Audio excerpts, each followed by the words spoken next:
Speaking with you right now, the reason why Attorney Topacio told me to look at my phone is there are really threats to me right now. Matatandaang nauna nang nagdrama si Crying Leandro Leviste gamit ang tila DDS script, habang katabi ang notorious na DDS lawyer na laging kulong ang kliyente na si Attorney Ferdinand Topacio.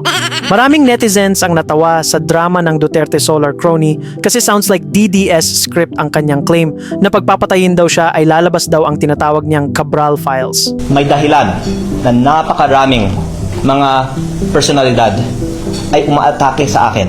Ang hawak kong ebidensya ay higit pa sa Cabral Files at kung ilalabas ko ito,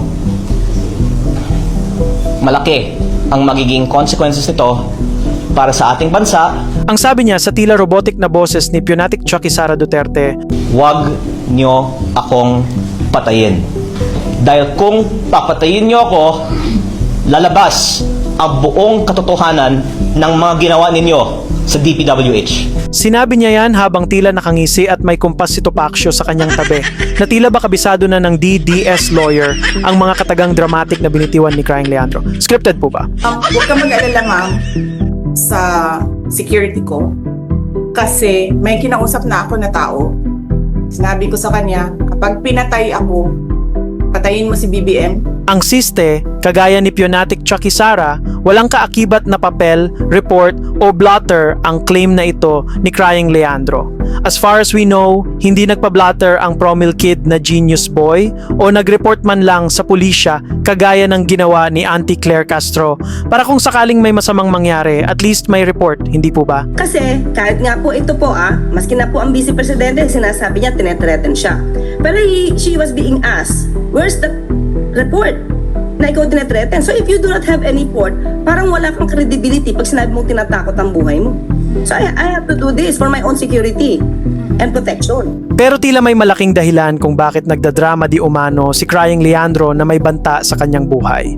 Kagaya nga ng naunang nasabi ni Auntie Claire, may isang political group na nasa likod ng kadramahang ito. Dahil tingnan natin, sino ba ang nasa likod kaya ng mga agenda nitong si Congressman Leviste sa pagsasampa ng kaso sa akin? At sino rin kaya yung nasa likod ng mga pagbabanta sa buhay ko? Ano kayang grupo ito? Doon naman makikita kung sino ba talaga ang nagnanais na sirain ang gobyerno, sino ba ang nagnanais na pababain ang presidente sa kanyang pwesto. Makikita natin, ito lahat ay parang drama. Kaya kahapon, hindi nakapagtataka na nabahag ang buntot ni Crying Leandro nang sabihing hindi ito makakadalo sa Blue Ribbon Committee hearing sa Senado na magsisimula ngayong 1:00 ng hapon. Hindi makadadalo bukas sa Blue Ribbon Committee hearing si Batangas 1st District Representative Leandro Leviste dahil umano sa banta sa kanyang buhay.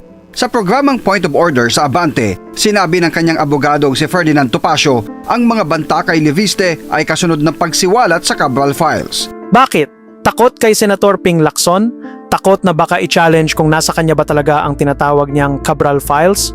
Takot na baka mali-mali na naman ang masabi kagaya ng performance niya sa kanyang latest interviews at press conference? Siyempre, para hindi mapahiya ang bagong bida ng mga DDS o Duterte cult, nagyabang na naman ang suspected nating narcissistic psychopath na anak ni Senator Loren Legarda at isang convicted criminal na marami pa daw itong ilalabas. Marami pa raw hawak na impormasyon si Congressman Leandro Leviste kaugnay sa flood control scandal. Pero sa kabila ng mga isinisiwalat niya sa social media, hindi pa rin siya makakadalo sa pagdinig sa Senado kaugnay sa issue. Ang sakit mo sa bangs, Sister Leandri. Pero wag nating kalimutang 2 buwan na niyang sinasabi yan, mga kanetizen. Nagsimula lamang po yan noong sinabi niya na meron siyang hawak na Cabral Files. Where's the report na ikaw tinethreaten? So if you do not have any report, parang wala kang credibility pag sinabi mong tinatakot ang buhay mo. Kaya ang suspetsa natin, ginagamit lang ni Crying Leandro ang flood control issue para i-divert ang attention mula sa kanyang billion-peso crony solar scandal. At hindi lang yan, tila ginagamit niya ang Cabral Files para i-blackmail ang gobyerno. Ang taong bayan na mismo ang pwedeng makakita na tila may dahilan na napakaraming mga personalidad ay umaatake sa akin. Matatandaang nauna lang naman siyang nag-ingay noong late August matapos mapabalitang may tangkang suhol daw para sa kanya ng isang district engineer.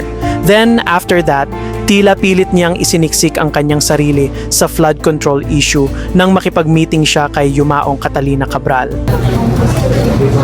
Napaka-unequal lang. Pilipinas namin. Yaman lang.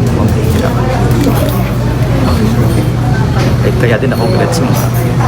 Kurang.